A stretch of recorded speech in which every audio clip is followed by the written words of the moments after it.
नमस्कार साथियों, मेरा नाम है अक्षय और आपका स्वागत है दृष्टि पीसीएस चैनल की इस नई वीडियो में। आज की इस वीडियो के माध्यम से हम पिछले हफ्ते की मध्य प्रदेश राज्य की जो ज़रूरी घटनाएं रही हैं उन घटनाओं को एक बार रिवाइज करने की कोशिश करेंगे, ताकि यदि आपके प्रश्न पत्र में इनसे जुड़ा कोई भी सवाल आता है तो आप उस सवाल को आसानी से हल कर सकें। तो चलिए वीडियो की शुरुआत करते हैं और सबसे पहले आज का हमारा पहला सवाल देखते हैं। आज का हमारा पहला सवाल है कि मध्य प्रदेश में राष्ट्रीय योग ओलंपियाड का आयोजन कहाँ किया गया है। हमारे ऑप्शन है option A Jabalpur, option B Bhopal, option C Indore या ऑप्शन डी ग्वालियर। इसका सही जवाब है कि ये जो राष्ट्रीय योग ओलंपियाड है ये जबलपुर में आयोजित किया गया था। अब यहाँ सवाल उठता है कि ये आयोजन इतना ज़्यादा खास क्यों था।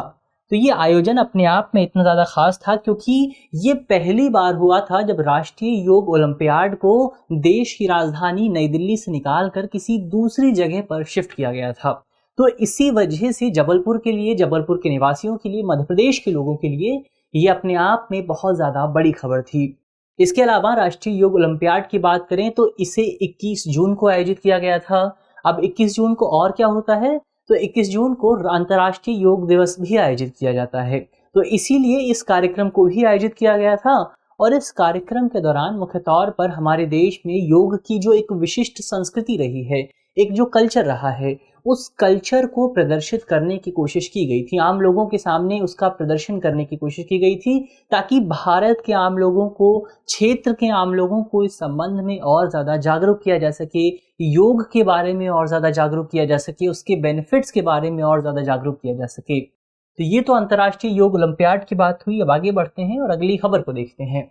हमारा अगला सवाल है कि मध्य प्रदेश की जूनियर हॉकी टीम ने फाइनल में किस टीम को हराकर 13वीं हॉकी इंडिया चैंपियनशिप को, जूनियर पुरुष चैंपियनशिप 2023 को जीत लिया है।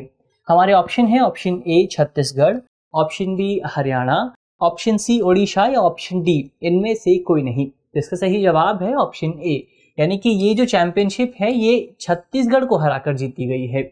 छत्तीसगढ़ की एक टीम है, हॉकी की टीम है, जूनियर हॉकी की टीम है, उस जूनियर हॉकी की टीम को हराकर मध्य प्रदेश की जूनियर हॉकी टीम ने ये पूरा खिताब अपने नाम किया है। इसके बारे में और विस्तार से बात करते हैं तो ये जो 13वीं hockey India junior men's national championship 2023 है, इसका आयोजन ओडिशा में किया जा रहा था और इसमें जो फाइनल मुकाबला था वो मध्य प्रदेश और छत्तीसगढ़ की टीम के बीच खेला गया था और इसी फाइनल मुकाबले में मध्य प्रदेश की टीम ने छत्तीसगढ़ को हराकर पहला स्थान प्राप्त किया है, गोल्ड मेडल प्राप्त किया है। इसके अलावा यहाँ पर छत्तीसगढ़ की जो टीम रही छत्तीसगढ़ की, उसे दूसरा स्थान प्राप्त हुआ और तीसरे स्थान पर हरियाणा की टीम रही, जिसने हरियाणा की टीम ने ओडिशा की टीम को हरा दिया और वो जो है वो तीसरे स्थान पर रही। तो ये तो तीनों स्थानों की बात हुई। पहले स्थान पर मुख्य तौर पर मध्य प्रदेश की टीम रही, दूसरे स्थान पर छत्तीसगढ़ की टीम और तीसरे स्थान पर हरियाणा की टीम रही। अब आगे देखते हैं, अगले सवाल पर बात करते हैं। हमारा अगला सवाल है कि मध्य प्रदेश में मिशन शक्ति योजना के अंतर्गत संबंधित विभागों से समन्वय तथा जिला एवं राज्य स्तर पर योजना के क्रियान्वयन की निगरानी के लिए किसकी अध्यक्षता में एक समिति का गठन किया गया है। एक पूरी कमेटी बनाई गई है, उस कमेटी का हेड कौन है। हमारे ऑप्शन है ऑप्शन ए मुख्यमंत्री, ऑप्शन बी राज्य गृह मंत्री, ऑप्शन सी मुख्य सचिव या ऑप्शन डी इनमें से कोई नहीं। तो इसका सही जवाब है ऑप्शन सी, यानी कि ये जो समिति बनाई गई है ये समिति मुख्य तौर पर मुख्य सचिव की अध्यक्षता में बनाई गई है। और सवाल से स्पष्ट हो जाता है कि ये जो समिति है, समिति की प्राथमिक जिम्मेदारी यही होगी कि राज्य में ये जो मिशन है, मिशन शक्ति, इस मिशन के क्रियान्वयन पर ध्यान दिया जाए, इसके इम्प्लीमेंटेशन पर ध्यान दिया जाए और ये मिशन आम लोगों को किस तरह से सहायता दे सकता है, आम लोगों को किस तरह से इसका लाभ मिल सकता है, वो सुनिश्चित किया जाए, उसकी निगरानी की जाए कि मिशन सही ढंग से काम कर रहा है या फिर नहीं कर रहा है।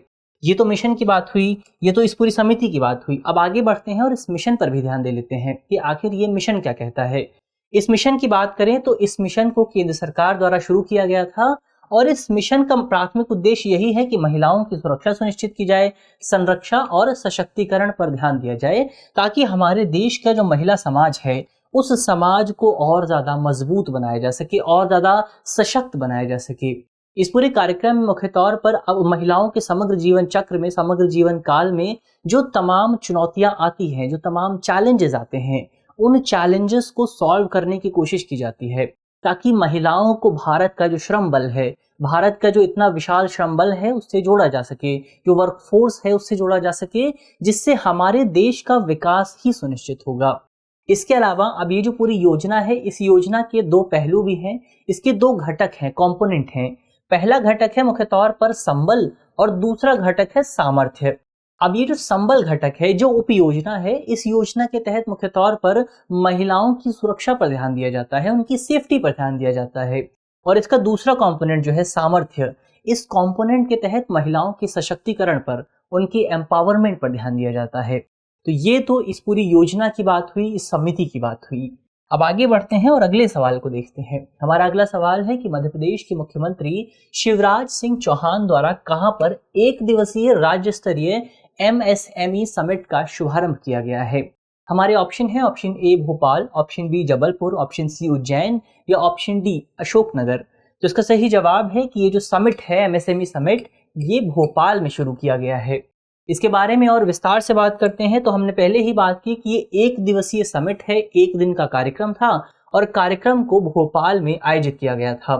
इस कार्यक्रम का ध्येय वाक्य था आर्थिक विकास के शुभ योग, मध्य प्रदेश के सूक्ष्म लघु एवं मध्यम उद्योग।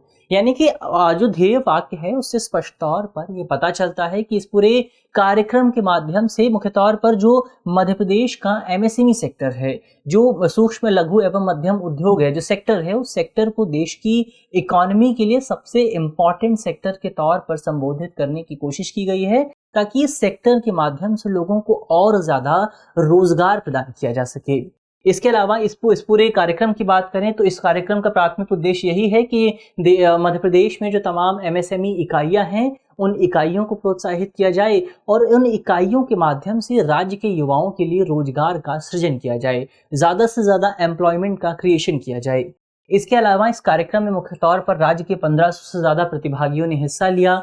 इतने ज़्यादा कंटेस्टेंट थे जिसमें उद्यमी शामिल थे, उद्योगपति थे, उद्योग संघ भी थे, स्टार्टअप से जुड़े हुए लोग थे। तो ये तमाम लोग इस पूरे कार्यक्रम में शामिल हुए। कुछ लोग वर्चुअल तौर पर भी इस कार्यक्रम में शामिल हुए। तो इस कार्यक्रम के माध्यम से मुख्य तौर पर मध्य प्रदेश में उद्यमशीलता की जो संस्कृति है, एंटरप्रेन्योरशिप की जो संस्कृति है, एक नया व्यवसाय शुरू करने की जो संस्कृति है, उस संस्कृति को बढ़ावा देने पर जोर दिया जाएगा।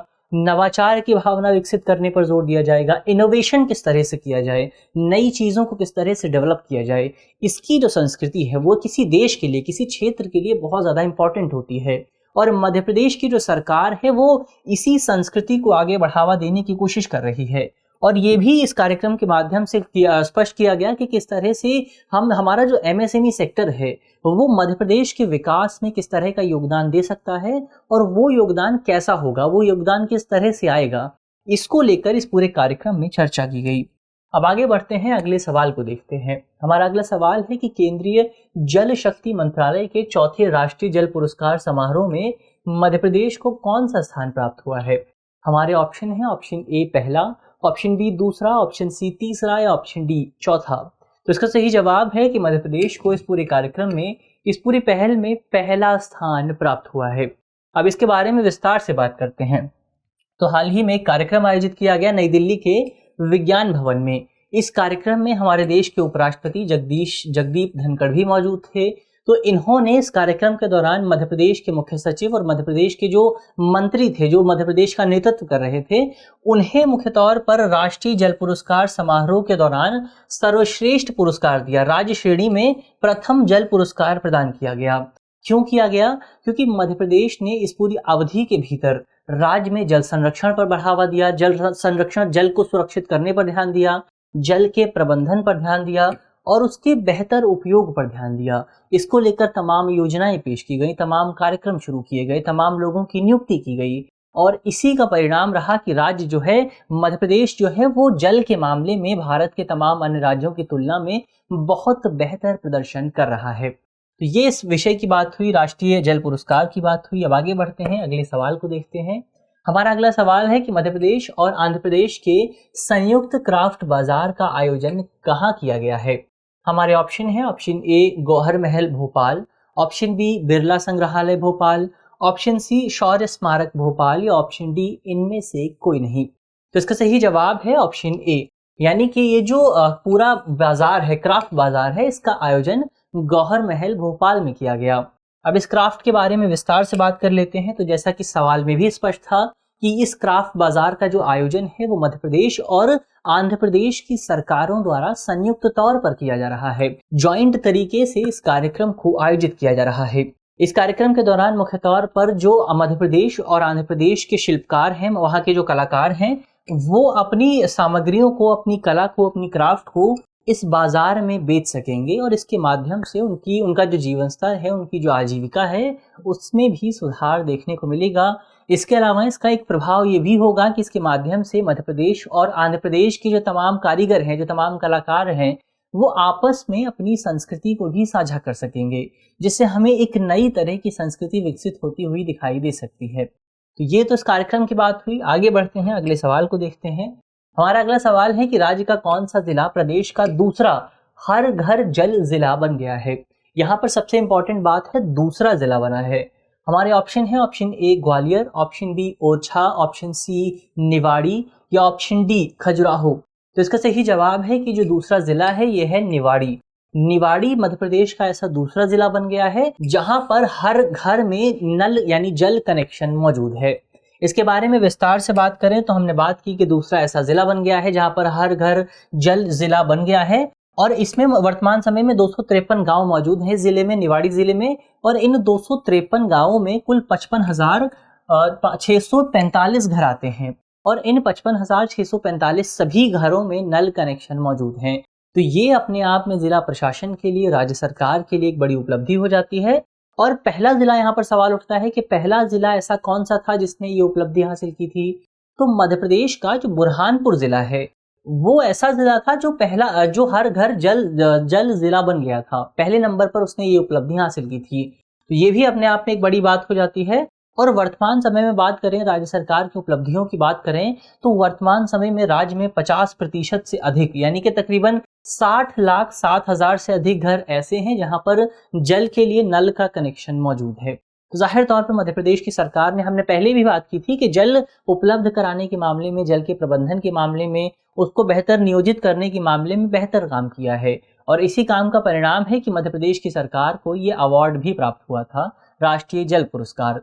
तो ये तो आज की खबरों की बात हुई, आज के बिंदुओं की बात हुई। मुझे उम्मीद है कि इस वीडियो में जिन बिंदुओं पर बात की गई है वो आपको समझ में आएंगे और यदि आपके प्रश्न पत्र में इससे जुड़ा कोई भी सवाल आता है तो आप उस सवाल को आसानी से हल कर सकेंगे।